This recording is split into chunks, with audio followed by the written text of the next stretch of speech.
وفيما هو مجتاز رأى إنسانا أعمى منذ ولادته، فسأله تلاميذه قائلين: يا معلم، من أخطأ، هذا أم أبواه حتى ولد أعمى؟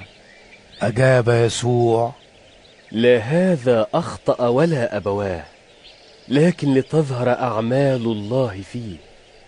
ينبغي أن أعمل أعمال الذي أرسلني ما دام نهار. يأتي ليل حين لا يستطيع أحد أن يعمل. ما دمت في العالم فأنا نور العالم. قال هذا وتفل على الأرض، وصنع من التفل طينا، وطلى بالطين عيني الأعمى، وقال له: اذهب اغتسل في بركة سلوام، الذي تفسيره مرسل. فمضى واغتسل وأتى بصيرا، فالجيران والذين كانوا يرونه قبلا أنه كان أعمى قالوا: أليس هذا هو الذي كان يجلس ويستعطي؟ آخرون قالوا: هذا هو. وآخرون: إنه يشبهه. وأما هو فقال: إني أنا هو. فقالوا له: كيف انفتحت عيناك؟ أجاب ذاك وقال: إنسان يقال له يسوع صنع طينا وطلع عيني، وقال لي: اذهب إلى بركة سلوام واغتسل. فمضيت واغتسلت فأبصرت. فقالوا له: أين ذاك؟ قال: لا أعلم. فأتوا إلى الفريسيين بالذي كان قبلا أعمى، وكان سبت حين صنع يسوع الطين وفتح عينيه. فسأله الفريسيون أيضا كيف أبصر، فقال لهم: وضع طينا على عيني واغتسلت فأنا أبصر. فقال قوم من الفريسيين: هذا الإنسان ليس من الله، لأنه لا يحفظ السبت. آخرون قالوا: كيف يقدر إنسان خاطئ أن يعمل مثل هذه الآيات؟ وكان بينهم انشقاق. قالوا أيضا للأعمى: ماذا تقول أنت عنه من حيث أنه فتح عينيك؟ فقال: إنه نبي. فلم يصدق اليهود عنه أنه كان أعمى فأبصر، حتى دعوا أبوي الذي أبصر، فسألوهما قائلين: أهذا ابنكما الذي تقولان أنه ولد أعمى؟ فكيف يبصر الآن؟ أجابهم أبواه وقال: نعلم أن هذا ابننا وأنه ولد أعمى، وأما كيف يبصر الآن فلا نعلم، أو من فتح عينيه فلا نعلم. هو كامل السن، اسألوه فهو يتكلم عن نفسه.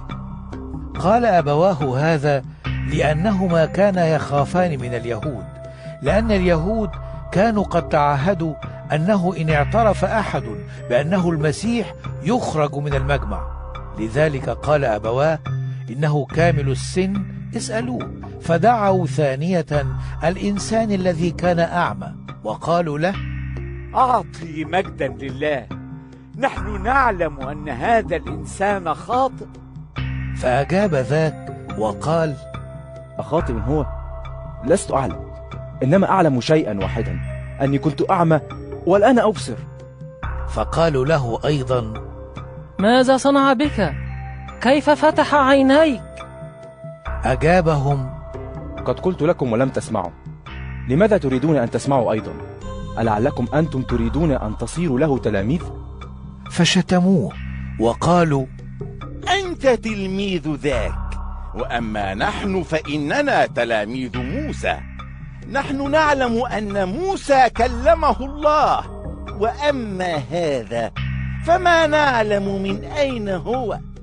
أجاب الرجل وقال لهم: إن في هذا عجبا، إنكم لستم تعلمون من أين هو، وقد فتح عيني، ونعلم أن الله لا يسمع للخطاة، ولكن إن كان أحدا يتقي الله ويفعل مشيئته فلهذا يسمع.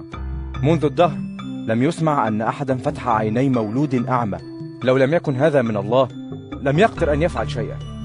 أجابوا وقالوا له: في الخطايا ولدت أنت بجملتك، وأنت تعلمنا؟ فأخرجوه خارجا. فسمع يسوع أنهم أخرجوه خارجا فوجده وقال له: أتؤمن بابن الله؟ أجاب ذاك وقال: من هو يا سيد لأؤمن به؟